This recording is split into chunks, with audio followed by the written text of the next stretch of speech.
So our reading today is from Joshua chapter 1, verses 1 and 9, and I'm nearly sure it is found on page 178. I just looked it up.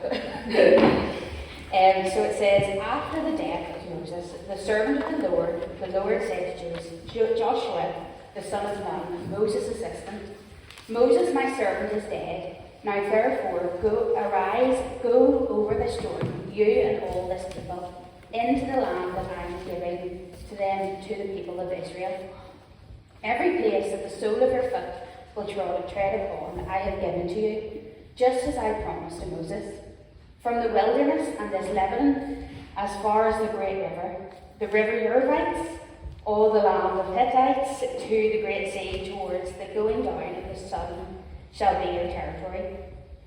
No man shall be able to stand before you all the days of your life. Just as I was with Moses, so I will be with you. I will not leave you or forsake you. Be strong and courageous, for you shall cause this people to inherit the land that I swore to their fathers to give them. Only be strong and very courageous, being careful to do according to the law that Moses my servant commanded you. Do not turn from it to the right hand or to the left, that you may have good success wherever you go. The book of the law shall not depart from your mouth, but you shall meditate on it day and night, so that you may be careful to do according to all that is written in it. For then you will make your way prosperous, and then you will have good success. Have I not commanded you? Be strong and courageous. Do not be frightened, and do not be dismayed, for the Lord your God is with you wherever you go. So the reading that I have just read speaks a lot of different places, some that I could probably not pronounce properly. But I wonder, what did you get up to over the summer holidays? Did you go somewhere that you've never been before, or did you do something new? So what I want you to do, this is adults as well, I want you to turn around to the person behind you or talk to people about in front of you. What did you get up to this summer? So you can go for it. You can have a little chat for a minute or two.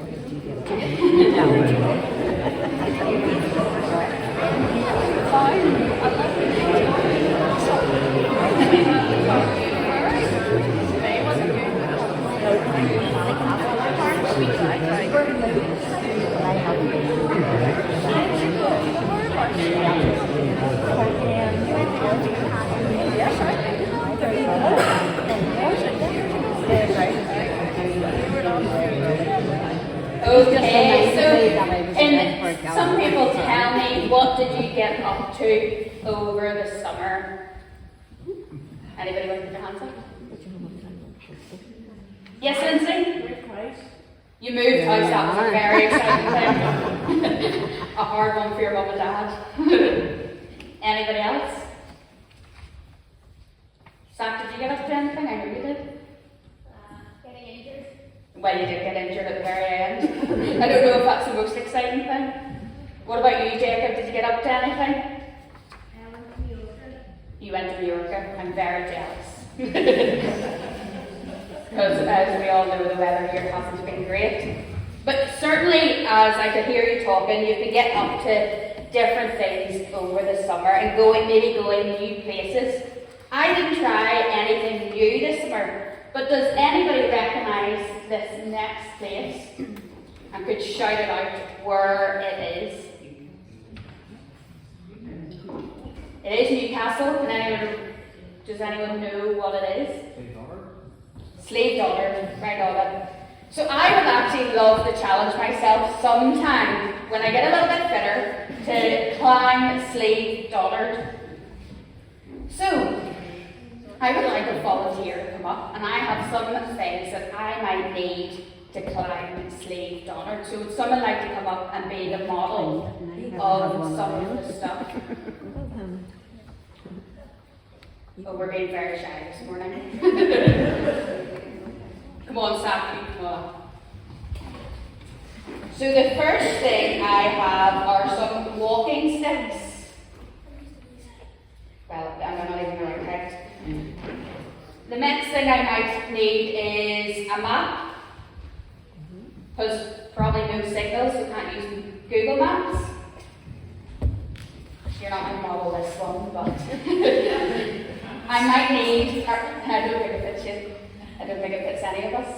A lovely raincoat, because we know what the weather in Northern Ireland is like. Okay, you might not fit one of these as well. A pair of trainers, but walking boots would be better, but I'm not prepared for climbing Slave Daughter just yet. We have a torch, you can model this one. A lovely head torch.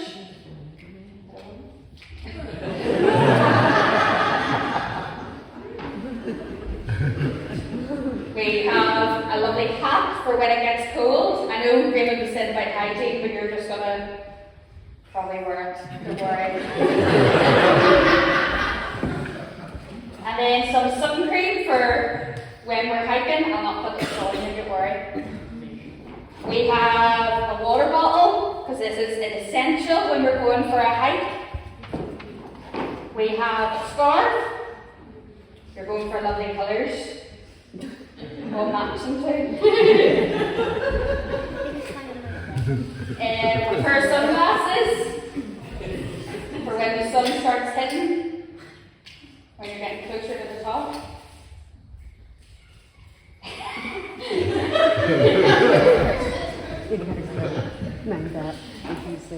A little cereal bar for when you're getting halfway up. I'll let you keep it. And then some gloves for when you get colder and colder as you get to the top. So as you can see, Sap is very prepared to climb Slave Daughter, although I don't think I've seen that many people look like him walking the mountains. I would like you to sit down, just if you could stay up. Is that okay? You just, so people can still see you.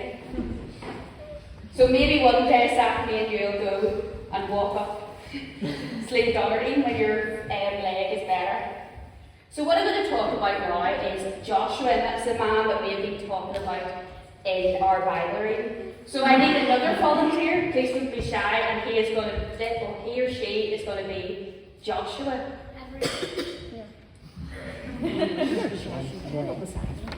Okay, Henry's going to come up.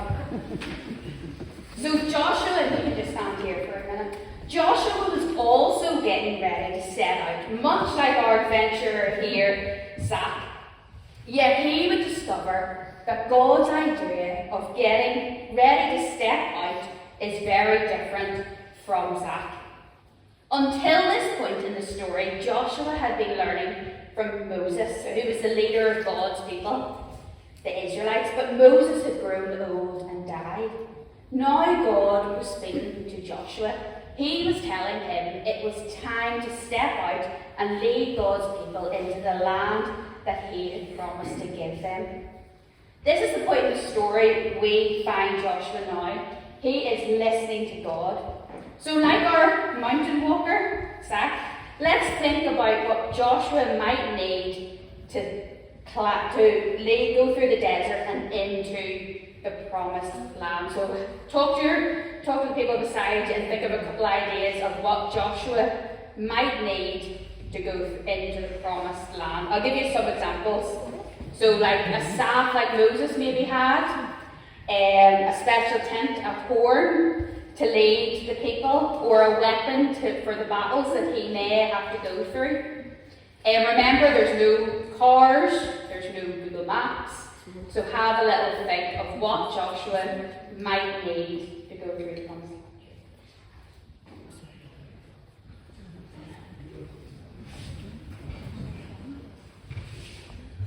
Have we any suggestions what Joshua might need? Yes?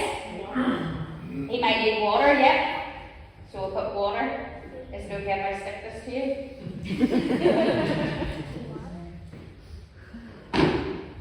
Anything else? Yes? Horse or donkey? A horse or donkey, yeah. Put it down.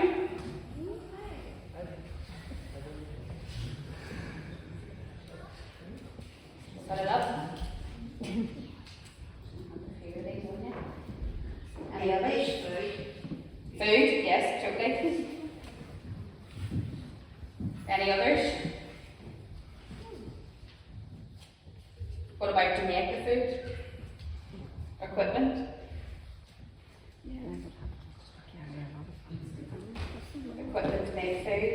Any children? Any suggestions?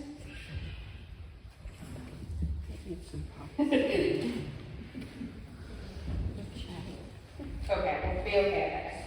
So we have some suggestions of what Joshua may need to lead the Israelites into the promised land. So these are all great suggestions that we've got, and I'm sure you have other suggestions where you're sitting. But God's conversation with Joshua wasn't about getting ready in the kind of way we are thinking about. It wasn't relying on his own strength or even trusting in the things he might take with him. Instead, God told Joshua that he needed to be strong and brave, so he didn't need weapons or equipment. Not all things that he might take with him, so we'll take another. Not by his own cunning or cleverness, but actually simply by trusting in God. So you can sit down. It's actually what you could actually just go back to your seat and you can give me the stuff after. After all, it was the God who promised to lead his people to the promised land. It was God who helped Moses in the past. It was God who had miraculously led his people through the Red Sea and through the desert. It was the same all-powerful God who would be with Joshua and help him out. He needed nothing else and no one else. He just needed God. Joshua had to realize that God is bigger than us. God is stronger than us.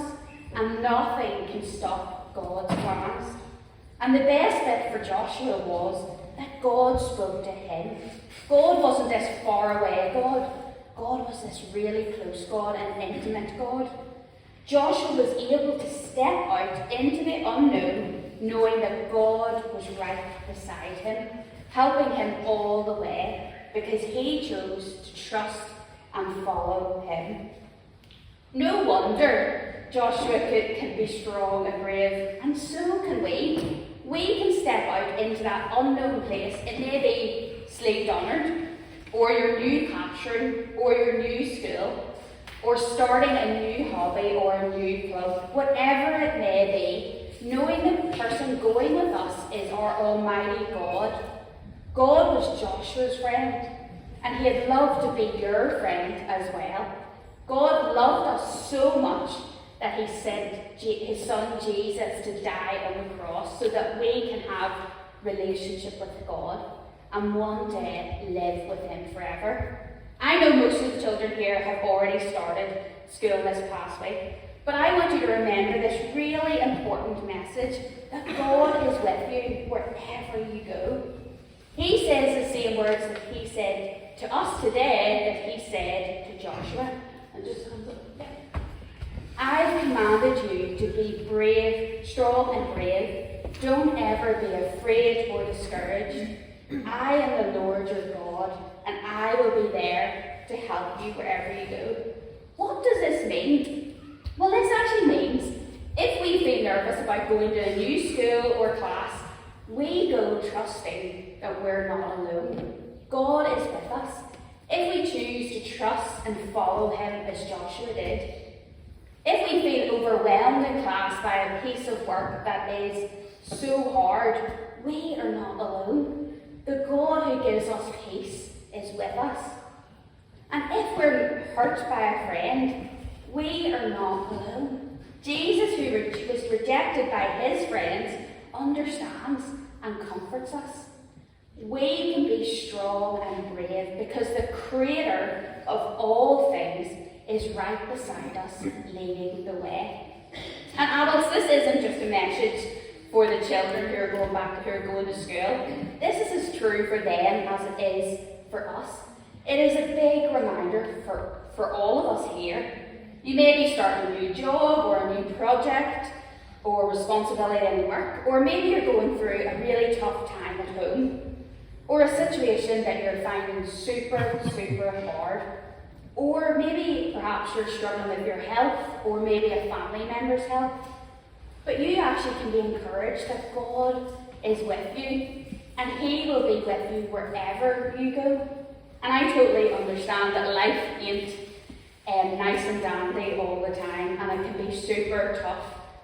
But I hope that you can get some comfort today in remembering that He is with you through those battles, those fears that you may have, and situations you're finding so difficult. So I would love us to say these words together. We're going to come up the screen. Oh, no, it didn't. Oh, yes, it did. Because God is with us, we can be strong things. So I want us to declare these words over our schools, in our workplace, in our homes, in our families, or wherever it may be. So I've got some actions.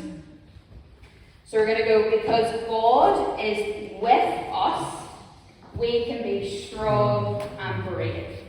So we're going to say these together, and this will finish us off. So you can do the actions as well. So because God is with us, we can be strong and brave.